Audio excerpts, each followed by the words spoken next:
Minister, I'm inquiring about the status of the apprenticeship waiting lists as they are. The number of apprentices who are waiting for off-the-job training and the number who've been waiting for over a year.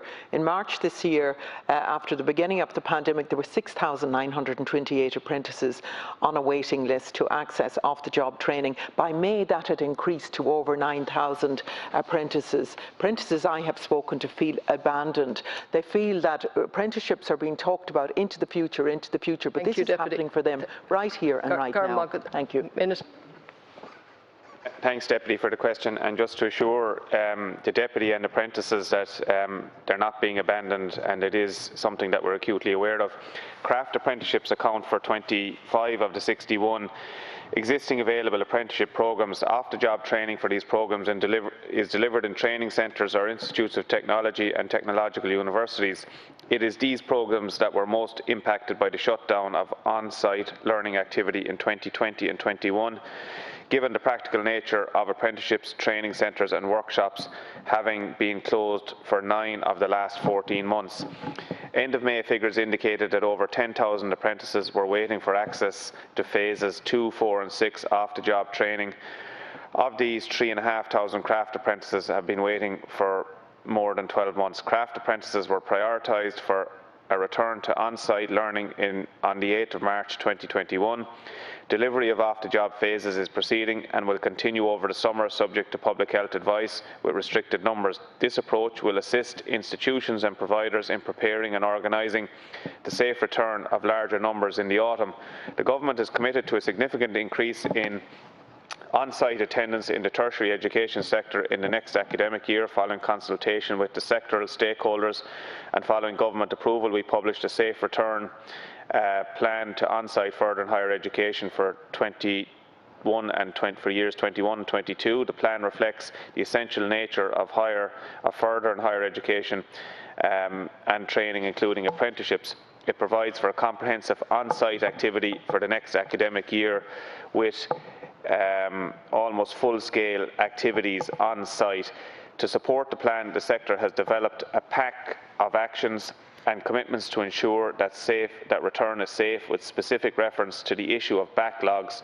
Under this pack, institutions and providers have committed to addressing backlogs and deferring learning outcomes. Similarly, stakeholder bodies have committed to engaging with institutions and providers to achieve significant increases to on-site teaching, learning and assessment. Deputy Conway-Walsh.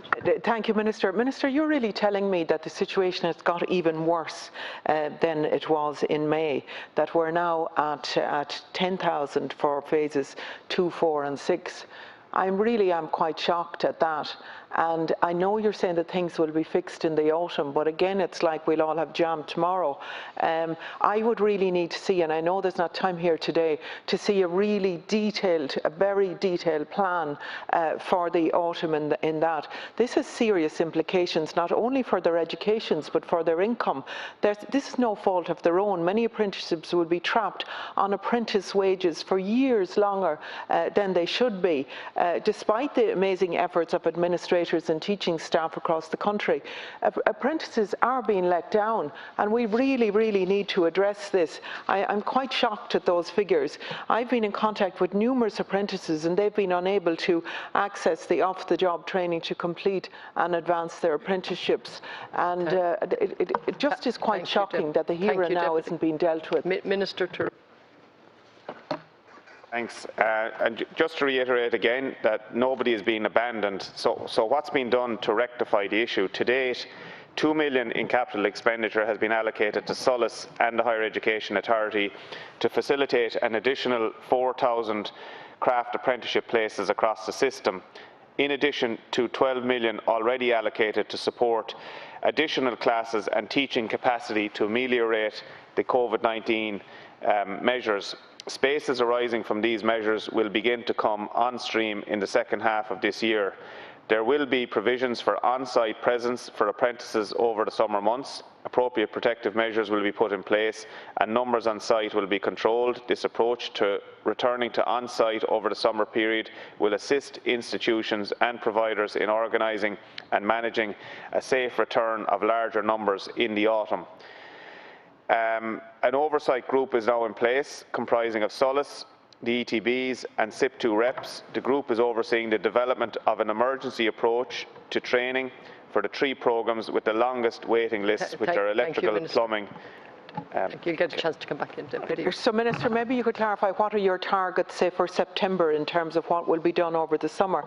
This week I was contacted by a young man from Mayo currently working as an apprentice plumber. He's not been able to access the Phase 4 training in his apprenticeship. This means he will be stuck on apprenticeship wages, possibly longer than the 4 years it should take. No other cohort of students are treated in the same way, and apprentices should not be undervalued in this way. It's given the complete wrong message. We want to attract people to apprenticeships. We want to do all Ireland apprenticeships. We want to create equity and parity in terms of apprenticeships. And the way we are dealing with this is not good enough. So I want you to tell me, what are your targets for September? What will that 10,000 look like then? And what will it look like in October? Because apprentices need assurance right here, right now. They need to get on with their lives. They need to get on with their learning. They need to get on with their training, they need to get on with their earnings, and we need to facilitate them to be able to do that with equity and with fairness. Thank you. Minister, to conclude. Thanks. So I was alluding to the oversight group, which comprised of SOLAS, ETB and SIP2, and a revised emergency curriculum and assessments, which will be 18 weeks long rather than the existing 12-week programme, will be delivered in a blended approach. 3 technical teams are being put in place to devise an emergency curriculum over the coming weeks, and it's intended to pilot elements of the approach in August for full rollout in September and across 2022. The objective is to train an additional 50% of apprentices in these 3 largest programmes over an annual basis. Now, you mentioned in relation to phases 4 and 6, which are our institutes of technology and our technological universities, a substantial portion of the initial additional capacity being developed for phases 4 and 6 will come on stream in September. And subject to final confirmation, it is intended to facilitate all phase 6 electrical plumbing apprentices delayed by 9 months or more over training for training in September, and in addition it's expected that the vast majority of the equivalent phase 4 apprentices waiting 9 months plus will be scheduled at that point. Thank you, Minister. And we'll send you on the remainder of the reply to give you the up-to-date on that, Deputy. Thank you. Thank you.